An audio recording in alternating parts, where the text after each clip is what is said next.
Assalamu alaikum dear students. Welcome to today's class, subject Social Studies. So in the last class we learned about how India is distributed or divided into states and union territories. In today's class we will learn how India is divided into physical divisions. Okay? How many physical divisions are there and how is it distributed? First you have to understand what are physical divisions. Physical divisions means the landforms of the country. Okay, how are the landform? Is the land equally distributed in all the places? Whether there are mountains or is the land good for cultivation? Whether there is a desert in that country? Okay, so all that is known as the physical division of the country. Okay, so India has got 6 physical divisions. How many physical divisions? 6. The first one is the northern mountains, second the northern plains, third the great Indian desert, then the peninsular plateau. This is the peninsular plateau, then the coastal plains. The coastal plains and the islands. Here are the islands. So, how many parts are Is India divided into physical divisions? Into 6 parts. Okay, you have to learn all the spellings of the physical divisions. First we will go to the northern mountains. Now there are mountains in the other places also in India, but the northern mountains are continuous and very large in size. Okay, the northern mountains are made up of several chains of mountains. Chains of mountains means they are continuous. Okay, all these are the northern mountains. And these continuous mountains are known as ranges. Okay, ranges means continuous mountains.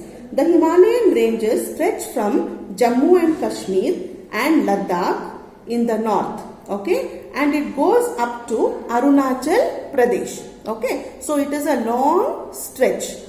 The high Himalayan peaks remain covered with ice throughout the year. So throughout the year this Himalayan range is covered with what? With ice, because here the temperature is very low. The highest peak in the world is the Mount Everest. So you should always remember that the highest peak in the world is Mount Everest and it is in Nepal. Okay, and Nepal is the neighboring country of India, but it comes under the Himalayan range. So the highest peak in the world is Mount Everest, but the highest peak of India is Kanchenjunga. Okay, Kanchenjunga is the highest mountain peak of India. Don't get confused. Okay, Mount Everest is the highest peak of Himalayan range, but it is in Nepal, and Kanchenjunga is the highest mountain peak of India. Okay, then now and here there are many rivers originating from the mountains, because as you know it is covered by ice. When there is summer, what happens? The ice melts. Because the ice melts, it flows in the form of water after melting. So the two big rivers, that is the Ganga and the Yamuna river, originates from the Himalayas. Did you get it? What are the two main rivers? They are Ganga and Yamuna river. Understood? Okay. So now we know so much about the mountains of India. Okay, Himalayan mountains. Next we will go to the northern plains. So next to the mountain, Himalayan mountains, that is the next to the mountains of India, we have the northern plains. The northern plains are flat. Can you see this green color here?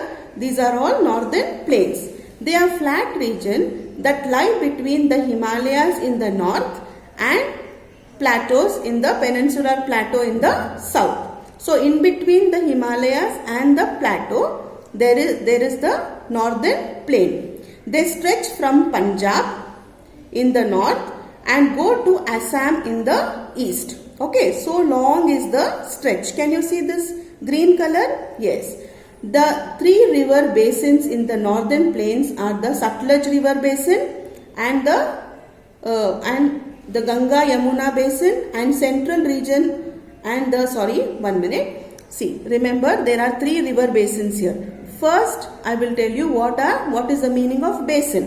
Now, basin is the area where always there will be water flowing.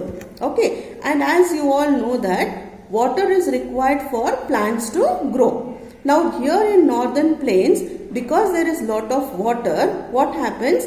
This area is very fertile. Fertile means the soil which is very good for growing the crops.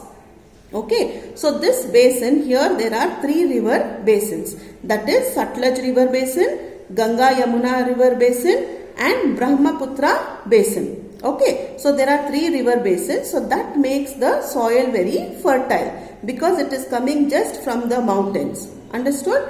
And here the plants grow very well. That's why most of the crops of India are grown in this region. So they are called the northern plains, and it is also called the food bowl of India because all variety of crops are grown here. Understood, children?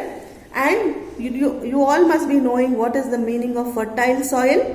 Fertile soil means that soil contains adequate amount of water and all the minerals that is required for the plants to grow. So that is called as the fertile soil. So you have learnt about the mountains and also the northern plains.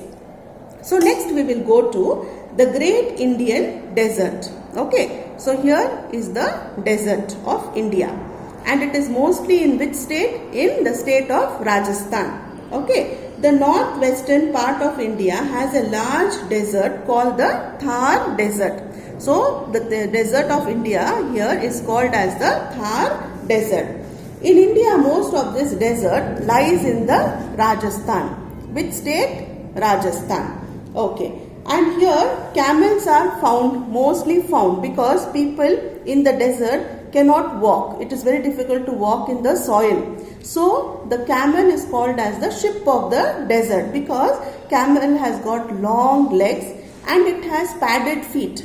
You know what is the meaning of padded feet? The feet is very soft and it expands when it walks, and it becomes very easy for the animal to walk in the desert. Now animals like dogs and all, no, they cannot walk easily in the soil, but camel is made in such a way by Allah subhanahu wa ta'ala that it can walk easily in the desert. So mostly the people who live in the desert area use camel for transport, that is to move from one place to another place and also to carry their goods. Next we will go to the Peninsula Area.